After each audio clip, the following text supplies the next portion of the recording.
नमस्कार, सत श्री अकाल। हमारे साथ आज बातचीत के लिए मौलाना आज़ाद नेशनल उर्दू यूनिवर्सिटी के vice chancellor Shaikhul Jamia professor Ainul Hasan साहब मौजूद हैं। सर, वतन समाचार में आपका इस्तकबाल है। बहुत बहुत शुक्रिया।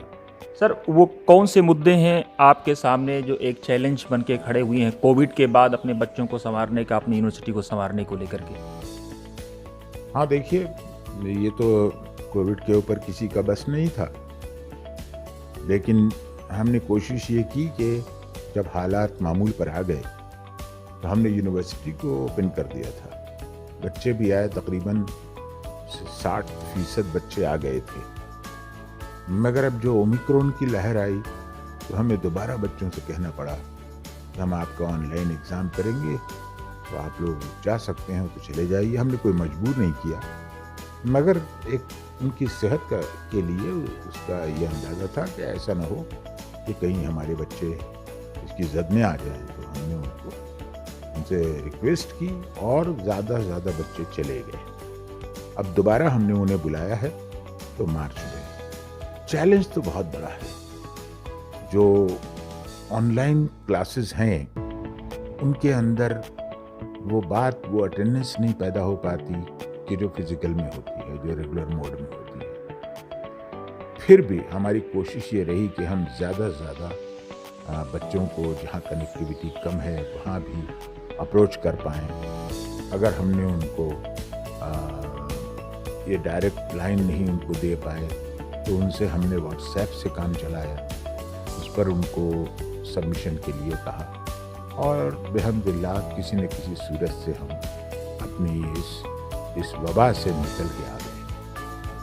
आपके बारे में बात हुई, बहुत सारे बच्चों से बताते हैं कि बहुत पोलाइट हैं, एक अभिभावक के रूप में, एक फादर के रूप में आप पेश आते हैं उनके साथ। एज अ वाइस चांसलर आज के जब ज़माने में रंगारंगी का माहौल है, एक डिक्टेटरशिप का मेंटेन करने का प्रयास होता है, तो ऐसे में आप इस लेवल को कैसे मेंटेन कर पाते हैं एज अ शेखुल जामिया? देखिए, दुनिया देख रहे हैं कितना कॉम्पिटिटिव हो गई है और अब वो खुद रास्ते बनाने पड़ेंगे आदमी को। मेहनत है। एक डिग्री हासिल करने के बाद फिर माँ बाप का भी प्रेशर होता है अपनी लाइफ में सेटल होने का। बच्चे चाहते हैं कि जल्द से जल्द अपनी लाइफ में सेटल हो जाएं, मगर बगैर किसी सब्सटेंटिव पोजीशन के, बगैर किसी सहारे के आगे बढ़ना मुश्किल है। ये मिजाज पूरी दुनिया का है।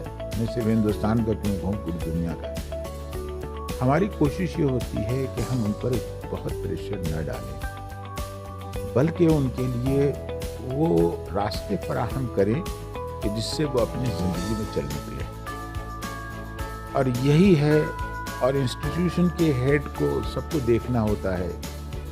यहाँ पर लड़के भी हैं, लड़कियाँ भी हैं, सबके मसाइल हैं, सबके अलग अलग मसाइल हैं, सबके इक़्तिसादी हालात हैं। जितनी जल्द हो सके उनको फेलोशिप, उनको स्कॉलरशिप मिल जाए, ताकि उनके पास वो दिमाग में वो बोझ न रहे कि आगे क्या होगा।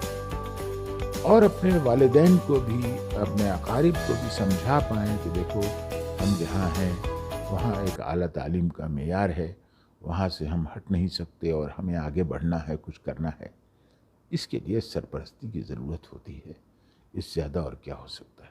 वाइस चांसलर साहब, आपकी यूनिवर्सिटी में बहुत सारे जो पहले के बहुत सारे मसाइल हैं अभी भी पेंडिंग हैं। ख़ास तौर से कई लोगों से हमारी बात हुई कि डिग्रीज़ भी, चाहे वो बीएड की डिग्री और दूसरी डिग्रियाँ कई साल पुरानी पेंडिंग हैं, तो उसको आपके सामने कितना बड़ा चैलेंज है निपटाने का? मैं जब आया तो मैंने सबसे पहले यही डिस्टेंस एजुकेशन के लिए मीटिंग बुलाई और मुझे ये लगा कि यूजीसी और इस यूनिवर्सिटी के दरमियान बहुत सारी चीज़ें हायल हो गई हैं, जिससे डेवलपमेंट नहीं हो पा रहा है। मैं फ़ौरन भाग के यूजीसी गया, यूजीसी में मीटिंग की, फिर अपने रिप्रेजेंटेटिव्स को यूजीसी भेजा और ये करके मैंने बच्चों की भी ग्रीवांसेस सुनी। यहाँ तक कि इतनी मीटिंग मैंने किसी के साथ नहीं की होगी जितना डिस्टेंस वालों के साथ की होगी। और मैंने कोशिश ये की कि उनका जल्द अज जल्द रिज़ल्ट आउट हो। जिनके एग्ज़ाम्स हो चुके हैं, जिनके प्रैक्टिकल हो चुके हैं, उनका रिज़ल्ट जल्दी से जल्दी बने और आउट हो। और आपने शायद ये मालूम नहीं किया होगा कि मैंने दिन रात जब एक किया, तो मैं 2019 के जो बैच के जो बच्चे थे, उनके रिज़ल्ट्स को जल्दी जल्दी निकलवाया है। और अभी मैं उनके जो जिन बच्चों के प्रैक्टिकल एग्ज़ाम बचे हुए हैं, उनके प्रैक्टिकल एग्ज़ाम दिलवा के उनका भी रिज़ल्ट जल्दी से जल्दी, मैं डेडलाइन दे के ये काम करता हूँ।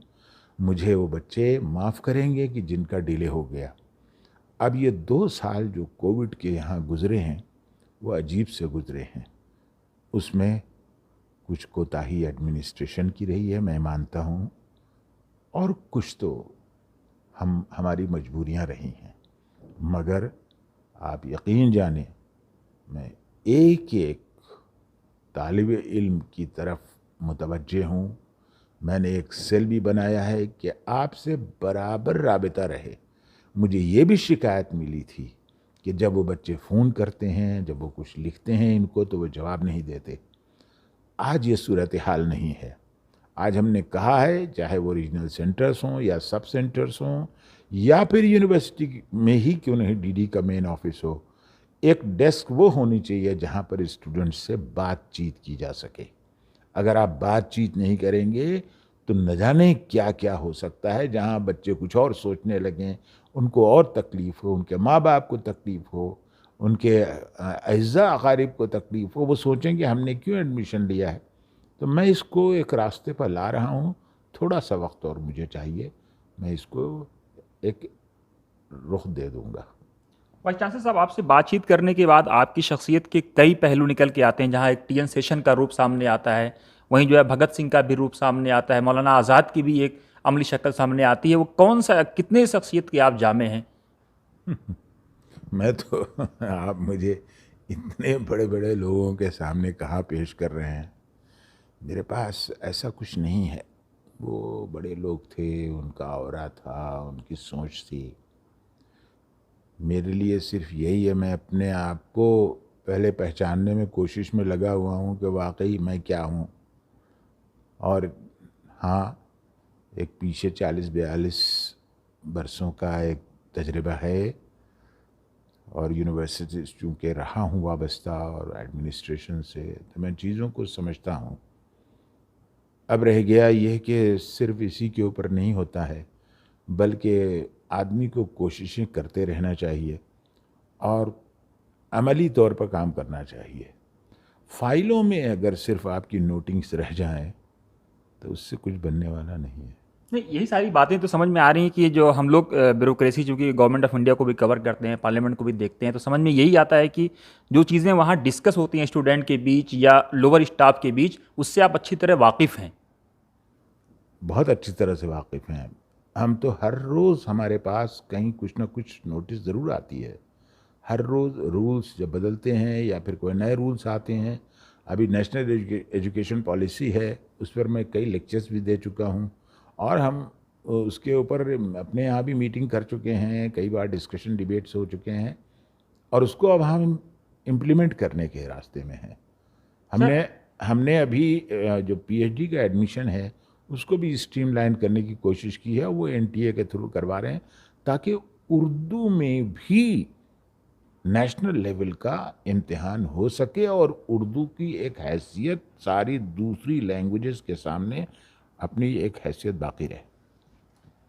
आपने एक बड़ी अच्छी बात कही। किसी ज़माने में जब हमीदुल्लाह भट्ट साहब प्रिंसिपल के डायरेक्टर हुआ करते थे, एमएचआरडी में हुआ करते थे, तो वो ये कहते थे कि अगर बर्रे सग़ीर के बीच कोई राब्ते की ज़ुबान हो सकती है तो वो उर्दू ही हो सकती है।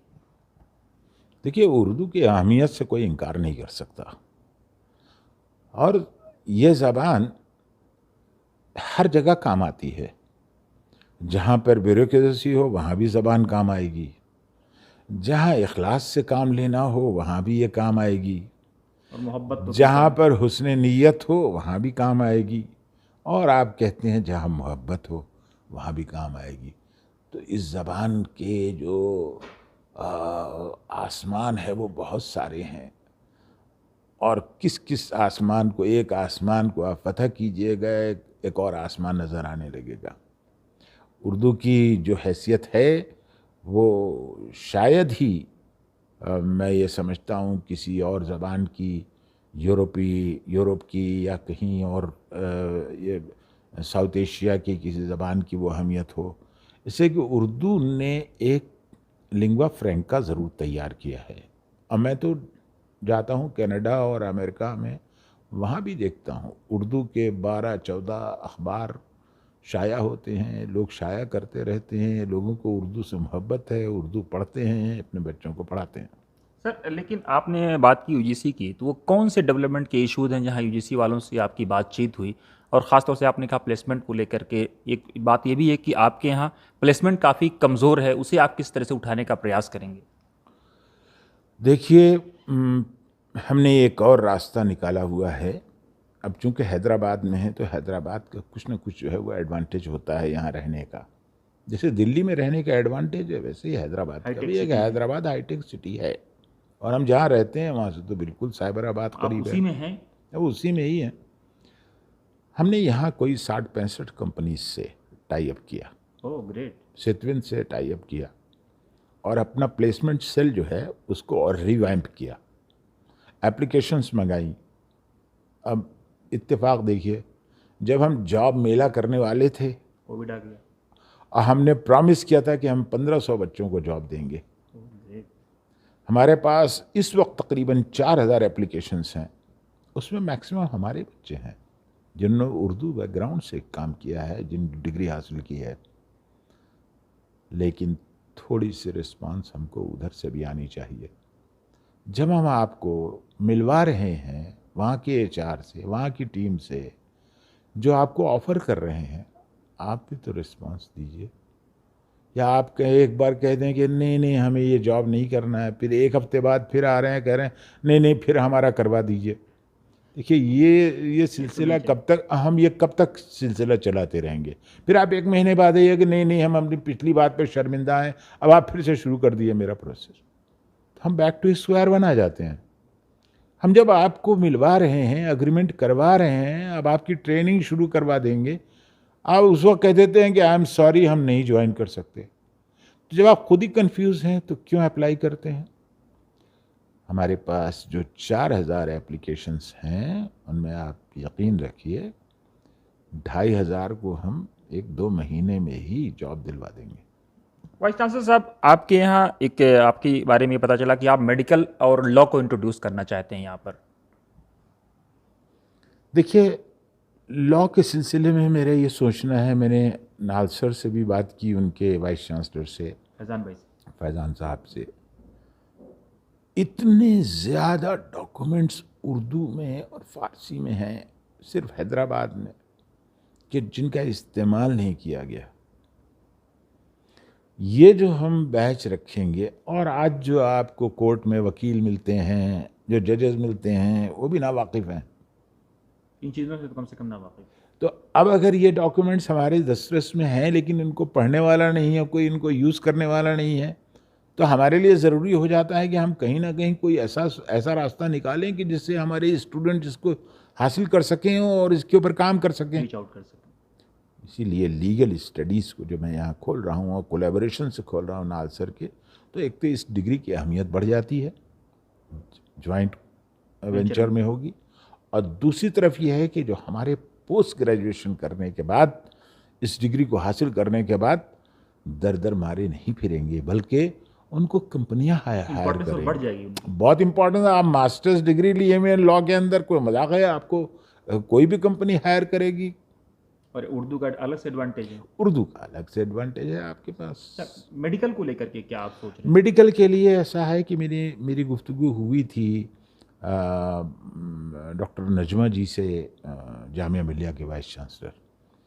तो आजकल हेल्थ का तो आप जानते हैं कि कितना इम्पोर्टेंट है, गवर्नमेंट भी काफ़ी उस पर, गवर्नमेंट भी उसके ऊपर चाहती है। हमने अपने जो वोकेशनल के बच्चों को जो एडमिट किया है उनके लिए दूसरे हॉस्पिटल से टाई अप किया हुआ है। फिर हम एक बनारस में नर्सिंग इंस्टीट्यूट खोलना चाहते हैं जो जामिया हॉस्पिटल, आउट कैंपस, हाँ, जामिया हॉस्पिटल के ताउन से होगा, उनके कोलैबोरेशन से होगा। वेल इक्विप्ड हॉस्पिटल है, 140 बेड का हॉस्पिटल है, और वो केटर करेगा बहुत सारे जो हमारे उर्दू बैकग्राउंड के लोग हैं उनके लिए, कि उसमें अगर वो ट्रेनिंग लेंगे, पहले हम गर्ल्स के लिए खोल रहे हैं, और अगर जब गर्ल्स हमारी ये बिल्कुल नर्सिंग के अंदर डिग्री हासिल करेंगी तो जॉब तो कहीं भी मिलेगा। आप वैसे हमदर्द से भी बात कर सकते हैं अगर आपको यूनानी में या ख़ासतौर से बीएमएस में आना है तो। देखिए, अभी फ़िलहाल जो हॉस्पिटल खोलने की बात है, वो मैंने कहा कि नजमा जी से बात हुई थी, मैंने उनसे कहा था कि चलिए हम लोग जॉइंटली एक हॉस्पिटल खोलते हैं, जो जिसकी एक ब्रांच जामिया में हो, एक ब्रांच यहाँ हो, लेकिन उसके लिए बहुत एड चाहिए, बहुत सपोर्ट चाहिए फाइनेंशियल। कहाँ से आएगा, इन सब के कैसे रास्ते निकलेंगे, कोशिश है अपनी, देखिए इंशाल्लाह अगर हो जाए तो हो जाएगा। सर यूजीसी में डेवलपमेंट को लेकर के किन मुद्दों पे आपकी चर्चा हुई थी? हॉस्टल्स का मसला है और बहुत सारे मसाइल हैं। देखिए, यूजीसी से जो कुछ हमें सपोर्ट मिल रहा है वो हेफा के थ्रू मिल रहा है, एक फंडिंग है, और हमने 9 बिल्डिंग्स, अपने 9 बिल्डिंग्स उनको कंप्लीट कर लिया। कड़पा में हमारा पूरा कैंपस तैयार है, आप भोपाल में हमारा पूरा कैंपस तैयार है। अभी हम दोबारा एक वो करना चाहते हैं कि वहाँ पर फर्दर डेवलपमेंट हो सके। उसके अलावा दरभंगा में जो है वो हॉस्टल, नीतीश कुमार ने वादा किया है एक हॉस्टल और बनवाने का, ज़मीन भी दे दी है, सब मार्क हो चुकी है। यही हम चाहते हैं कि दिल्ली में भी हमारे पास कहीं अगर ज़मीन मिल जाए, चल के मैं बात करने वाला हूँ, तो हमारे पास यूजीसी हमें ज़रूर देगी, मगर यूजीसी अपने पास से उतना नहीं देगी जितना वो हेफा फंडिंग है, उसके थ्रू होता है, जो आजकल एक रास्ता है। हम हिफा के थ्रू चाहते हैं कि अपने कैंपसेस बनाएं, और हमारे पास बडगाम कैंपस जो कश्मीर का है वो सरे फहरिस्त है, हम उसको बनाना चाहते हैं। 3 बिल्डिंग्स हम हायर किए हुए हैं वहाँ श्रीनगर में, हम इन तीनों बिल्डिंग्स को ले जाके एक ही जगह पर रखना चाहते हैं बडगाम में, और उसको खूबसूरत कैंपस बनाना चाहते हैं। तो यूजीसी का ताउन अगर हमें नहीं होता है इन सब रास्ते में तो आगे बात नहीं चलती, और आगे भी हमारे चाहे वो जो कैंपस डेवलपमेंट के लिए हो, इंफ्रास्ट्रक्चर के लिए हो, वो सब तो यूजीसी से ही आता है। सर मेरा आखिरी सवाल आपसे ये है कि यूनिवर्सिटी में आपसे पहले जो बातें आई कि बहुत सारी पीएचडी की सीटों को नहीं भरा गया, 20-20, 22-22 सीटों में से 1-2 लोगों को एडमिशन दिया गया, तो आपके सामने वो क्या चैलेंज है या किस तरह देख रहे हैं उसे? देखिए, वो एक फिक्र थी कि हम इतने पीएचडी में एडमिशन देंगे तो नॉन नेट फेलोशिप देनी पड़ेगी, तो वो तो रिकरिंग से आता है नॉन नेट का पैसा। हमने ये कहा कि स्टूडेंट्स को क्यों डिनाई करना है एडमिशन, अगर स्टूडेंट्स तैयार होते हैं बगैर फेलोशिप के भी आना, बहुत सारे स्टूडेंट्स हैं जो पीएचडी करना चाहते हैं विदाउट फेलोशिप चाहते हैं, तो उनको हम क्यों डिप्राइव करें।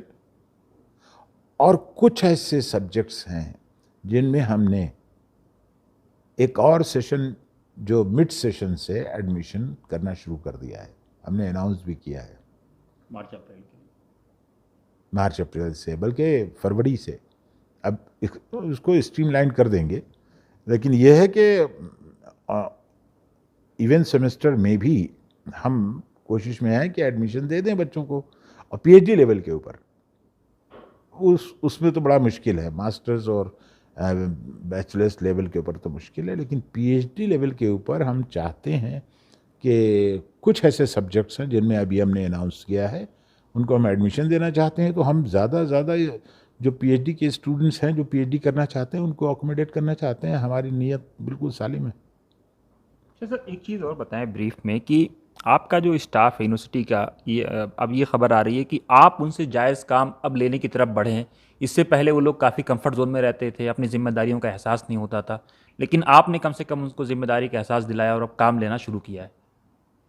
देखिए, ऐसा है कि कहीं भी कोई बुरा नहीं होता, सब काम करने वाले होते हैं, मोटिवेट करना पड़ता है उनको, और उनके साथ इन्वॉल्व रहना पड़ता है, उनका हिसाब किताब रखना पड़ता है। मेरे लिए मेरी कोशिश ये है कि पुटिंग हेड्स टुगेदर, आप जब कंबाइन एफर्ट नहीं करेंगे तो भी यूनिवर्सिटी का भी डेवलपमेंट नहीं हो पाता। और कंबाइन एफर्ट के अंदर किस किस की ज़रूरत होती है। देखिए, बगैर स्टूडेंट्स के तो यूनिवर्सिटी है नहीं, और बगैर टीचर्स के पढ़ाने वाला कोई नहीं है। और ये टीचर्स और स्टूडेंट्स जो हैं, इनका मैनेजमेंट करने वाला एडमिनिस्ट्रेशन होता है। तो तीनों एसेंशियल हो गए ना। इन तीनों ग्रुप्स को जब आप मिला के रखेंगे तभी काम बनेगा, तभी ना ओवरऑल सस्टेनेबल डेवलपमेंट हो सकता है। आपका स्टूडेंट्स का भी भला होगा, टीचर्स का भी होगा, उनका भी होगा, सब एक साथ ग्रो करेंगे। यही मैंने करने की कोशिश की है। आप देखिए मैं कहाँ तक रहता हूँ। सर क्या आपका बजट भी कुछ कम हुआ है या जो बजट था उसको इंक्रीज़ किया गया? बजट बहुत कम हो गया था, लेकिन अब मैंने जब ज्वाइन किया तो मेरे पास 10 करोड़ से ऊपर का यहाँ डेफिसिट था। होते होते होते होते फिर नहीं आया। फिर क्या हुआ, कुछ कम्युनिकेशन नहीं बना यूजीसी से, तो मुझे दौड़ भाग करनी पड़ी। अब अल्लाह का शुक्र है धीरे धीरे रिस्टोर हो रहा है। अब वो डेफिसिट अभी तक तो पूरा नहीं हुआ है, लेकिन जो हमारे रिक्वायरमेंट्स थे, जो हमारा बजट था, कम से कम वो मैचिंग लेवल के ऊपर आ रहा है। तो बात की है मैंने मिनिस्ट्री, और अब सब मेरी हेल्प करते हैं। मैं गया था, चाहे यूजीसी हो चाहे मिनिस्ट्री हो, सब जगह। बल्कि लोग इस बात को अफसोस कर रहे थे कि आपको यूनिवर्सिटी हमने दी है और डेफिसिट में दी है, हमको नहीं मालूम था। तो कुछ कम्युनिकेशन गैप रहा, कुछ 1-2 साल का ऐसा पीरियड गुजर गया। आप देख रहे हैं हालात ऐसे नहीं थे कि जहाँ पर बहुत अच्छा कम्युनिकेशन लिंक होता, तो उसमें जो है रहे। लेकिन अल्हम्दुलिल्लाह अभी वो सारे रास्ते उन लोगों ने खोले हुए हैं। और मुझे उम्मीद है कि हमारी इस यूनिवर्सिटी, जो बहुत बड़ी यूनिवर्सिटी है, जिसके लिए इरादे बिल्कुल साफ हैं और लोगों का भरपूर सपोर्ट है गवर्नमेंट साइड से, चाहे वो मिनिस्ट्री हो या यूजीसी हो। बच्चों और स्टाफ और के लिए कोई संदेश टीचर्स के लिए? देखिए हमारा फिर वही कहना है कि आप यूनिवर्सिटी के रास्ते तलाश कीजिए, मेहनत कीजिए। आप जिस बैकग्राउंड से भी आ रहे हैं, जो आपको यहाँ पर हासिल हो रहा है उसका बेहतरीन फ़ायदा उठाइए। ये यूनिवर्सिटी है, हायर एजुकेशन है, इसकी डिग्री की वैल्यू है। एक बार आप जो डिग्री हासिल करेंगे, मेहनत करेंगे, तो आपको कोई रोक नहीं सकता। मगर हाँ, हम अपनी वजह, अपनी जो एक हमारे पास उर्दू की जो धरोहर है, जो एसेट है, जो सरमाया है, उसको अपने हाथ से जाने न दें। इसको लेके आगे बढ़ें और तरक्की करते रहें। तरक्कियों के रास्ते कहीं भी बंद नहीं हैं। जैसे जैसे आप सोचते जाएंगे वैसे वैसे आगे बढ़ते जाएंगे। और this is age of collaborations. हम कोलैबोरेट करते हैं। हम हैदराबाद में हैं तो हैदराबाद का मतलब ये तो नहीं है कि हमारी यूनिवर्सिटी इज़ इन आइसोलेशन। हम HCL के पास भी हमारे राबते हैं, हम उनसे भी कोलैबोरेट कर रहे हैं, हम उस्मानिया से भी कोलैबोरेट कर रहे हैं, हम एफ्लू से भी कोलैबोरेट कर रहे हैं। ये सारे हमारी चेन बनी हुई है। हैदराबाद के बाहर भी हमारी कोलैबोरेशंस है। तो ये जब हम चेन बनाएंगे तो हमारे बच्चे भी आगे बढ़ेंगे, हमारे टीचर्स का भी डेवलपमेंट होगा, हमारी यूनिवर्सिटी का भी ओवरऑल फ़ायदा होगा। बहुत बहुत शुक्रिया सर हमसे बात करने के लिए। इंशाअल्लाह बहुत बहुत शुक्रिया। ये थे मौलाना आज़ाद नेशनल उर्दू यूनिवर्सिटी के शेखुल जामिया प्रोफेसर ऐनुल हसन साहब, जिन्होंने हर मुद्दे पे बात की, ख़ासतौर से यूनिवर्सिटी से लेकर के बच्चों से संबंधित मुद्दे हों या टीचर से संबंधित इशू हो या यूनिवर्सिटी का बैक डिफिसिट हो या यूनिवर्सिटी का डेवलपमेंट हो। हर मुद्दे पर आपने बात की और साथ अपने बच्चों से अपील की कि बच्चे अपने आप को एहसास कमतरी का शिकार ना हो, बल्कि उर्दू एक एसेट है, एक धरोहर है, एक सरमाया है, जो हिंदुस्तानी नहीं बल्कि पूरी दुनिया में जानी पहचानी जाती है। और बर्रे सगीर के बीच अगर कोई राब्ते की ज़ुबान हो सकती है तो वो सिर्फ उर्दू ही हो सकती है। नमस्कार, आप देखते रहिए वतन समाचार।